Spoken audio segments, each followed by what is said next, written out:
The Church of England has apologized to the relatives of a bishop for the way it investigated child abuse claims made against him decades after his death. Former Bishop of Chichester George Bell, who died in 1958, was alleged to have repeatedly abused a young girl. She made a formal complaint in 1995 and, 10 years later, won an apology and compensation from the church. A report into the handling of the case due to be published later is expected to be critical of the church's actions.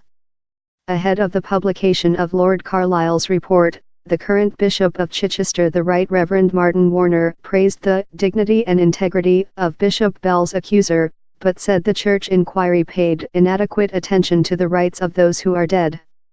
The allegations against George Bell were first made by the victim, known as Carol, in 1995, but were not investigated or referred to the police. She said the bishop began abusing her when she was 5 and molested her in Chichester Cathedral as she sat listening to stories. Carol said the abuse continued for about 4 years. In 2013 she wrote to the Archbishop of Canterbury, Justin Welby, at which point the matter was referred to the police. 2 years later the church paid £16,800 in an out-of-court settlement and apologized to Carol.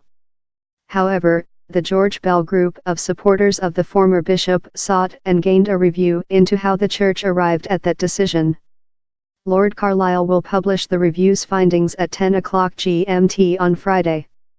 In a statement issued on Thursday evening, Bishop Warner said, "We welcome Lord Carlisle's assessment of our processes, and apologize for failures in the work of the core group of national and diocesan officers and its inadequate attention to the rights of those who are dead.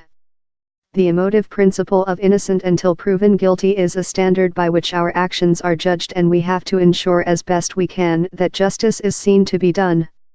Irrespective of whether she is technically a complainant, survivor, or victim, Carol emerges from this report as a person of dignity and integrity. It is essential that her right to privacy continues to be fully respected. The church also repeated its apology for failing to report Carol's allegations to the police when she first came forward in 1995.